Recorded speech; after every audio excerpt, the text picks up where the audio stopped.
আগতে inter religion মাটিৰ transfer হৈছিল, হিন্দুৰ মাটি মুছলমানে কিনিছিল, মুছলমানৰ মাটি হিন্দুৱে কিনিছিল। কিনা বেচাত আমি বাধা দিব নোৱাৰো, কিন্তু অসম চৰকাৰে নতুনকৈ সিদ্ধান্ত লৈছে যে এজন হিন্দুৰ মাটি মুছলমানে কিনিবৰ বাবে আৰু এজন মুছলমানৰ মাটি হিন্দুৱে কিনিবৰ বাবে মুখ্যমন্ত্ৰীৰ অনুমোদন লোৱাৰ পিছতহে লেণ্ড চেল পাৰ্মিশ্যন হ'ব পাৰিব। মুখ্যমন্ত্ৰীৰ অনুমোদন লোৱাৰ পিছতহে লেণ্ড চেল পাৰ্মিশ্যন ল'ব পাৰিব।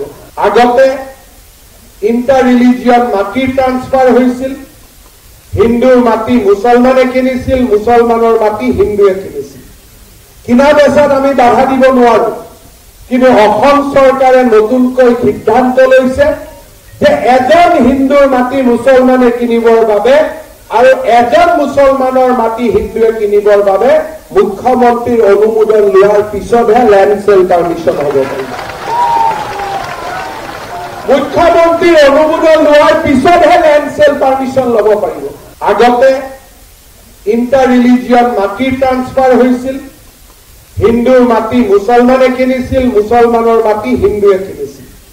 কিনা বেচাত আমি বাধা দিব নোৱাৰো, কিন্তু অসম চৰকাৰে নতুনকৈ সিদ্ধান্ত লৈছে যে এজন হিন্দুৰ মাটি মুছলমানে কিনিবৰ বাবে আৰু এজন মুছলমানৰ মাটি হিন্দুৱে কিনিবৰ বাবে মুখ্যমন্ত্ৰীৰ অনুমোদন লোৱাৰ পিছতহে লেণ্ড চেল পাৰ্মিশ্যন হ'ব পাৰিব। মুখ্যমন্ত্ৰীৰ অনুমোদন লোৱাৰ পিছতহে লেণ্ড চেল পাৰ্মিশ্যন ল'ব পাৰিব।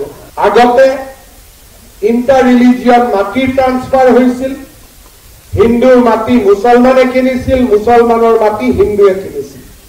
কিনা বেচাত আমি বাধা দিব নোৱাৰো, কিন্তু অসম চৰকাৰে নতুনকৈ সিদ্ধান্ত লৈছে যে এজন হিন্দুৰ মাটি মুছলমানে কিনিবৰ বাবে আৰু এজন মুছলমানৰ মাটি হিন্দুৱে কিনিবৰ বাবে মুখ্যমন্ত্ৰীৰ অনুমোদন লোৱাৰ পিছতহে লেণ্ড চেল পাৰ্মিশ্যন হ'ব পাৰিব। মুখ্যমন্ত্ৰীৰ অনুমোদন লোৱাৰ পিছতহে লেণ্ড চেল পাৰ্মিশ্যন ল'ব পাৰিব। আগতে ইণ্টাৰ ৰিলিজিয়ন মাটিৰ ট্ৰান্সফাৰ হৈছিল, হিন্দুৰ মাটি মুছলমানে কিনিছিল, মুছলমানৰ মাটি হিন্দুৱে কিনিছিল। কিনা বেচাত আমি বাধা দিব নোৱাৰো, কিন্তু অসম চৰকাৰে নতুনকৈ সিদ্ধান্ত লৈছে যে এজন হিন্দুৰ মাটি মুছলমানে কিনিবৰ বাবে আৰু এজন মুছলমানৰ মাটি হিন্দুৱে কিনিবৰ বাবে মুখ্যমন্ত্ৰীৰ অনুমোদন লোৱাৰ পিছতহে লেণ্ড চেল পাৰ্মিশ্যন হ'ব পাৰিব।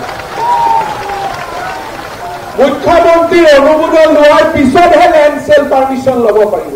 আগতে ইণ্টাৰ ৰিলিজিয়ন মাটিৰ ট্ৰান্সফাৰ হৈছিল, হিন্দুৰ মাটি মুছলমানে কিনিছিল, মুছলমানৰ মাটি হিন্দুৱে কিনিছিল।